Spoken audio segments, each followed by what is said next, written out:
My name is Arroe. I'm a daily writer. I am a silent wolf. That means I stand on the sidelines and do nothing but watch. I listen, I study, and then I activate.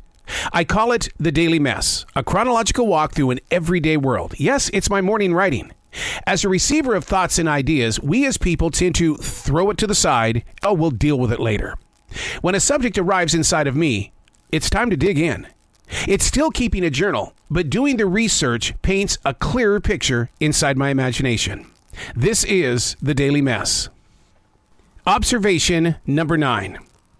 I've been very blessed with the opportunity to share in-depth conversations with so many of today's newest singer-songwriters. Many of them incredibly touched by the journey of the genre that's called classic rock.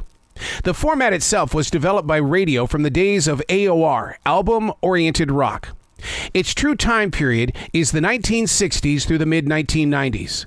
30 years later, those making new music, opening for legends, and playing in front of a very small crowd at a local bar, have used classic rock as their foundation to being found and or compared to.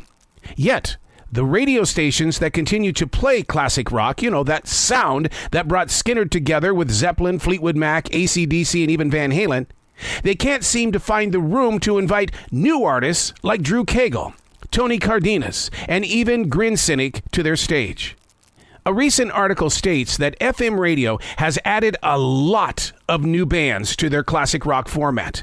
Yeah, but get this though. This is who they say are the new bands: Nirvana, Pearl Jam, and Metallica. So when do they fall out of the category of being new artists? Because as a radio broadcaster, I've been there since their discovery. Classic rock and their listeners.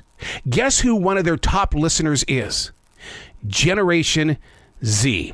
Yeah, the young adult men and women, they call classic rock their sound. But they aren't getting the influencers from today's brand new singer-songwriters. Unless you go to a streaming platform.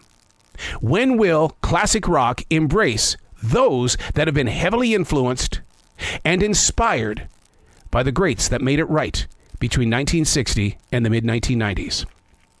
Hey, coming up next, we're going to take even a deeper look into the genres of music because I want to know, what is it that we're truly listening to? And more importantly, what aren't we listening to? Observation number 10. If you ever get the chance to take a walk on the internet through the research of YouGov Global, it measures the demographics as well as the psychographics and behaviors of the modern generation. This company has spent a lot of time asking thousands of questions, one of them being, what music genres are the masses truly tapping into? Not just on terrestrial radio, but every streaming outlet. One of their keywords at YouGov Global puts focus on traction. What has staying power?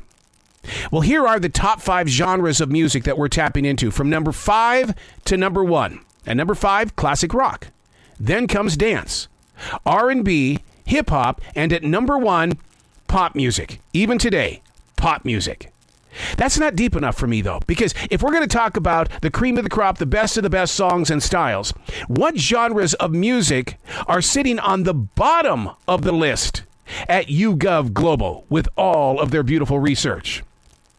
One of them on the bottom of the list shocks me. And yet, as a mobile entertainer of 32 years, it's the one genre of music that I have been asked to never play at a wedding and or celebration. You ready? Country music. Also on the do not play list or not so popular list on the global music front, classical music and jazz. Makes you cringe, doesn't it? And yet there's a side of my Taylor Swift loving way that would one day love to listen to Taylor write, produce, and bring to us a piece of jazz, because I think she's got not only the storytelling ability, but the wide enough imagination to tap into every instrument possible that will come together and give us jazz. I'm Arroe, and that's the Daily Mess.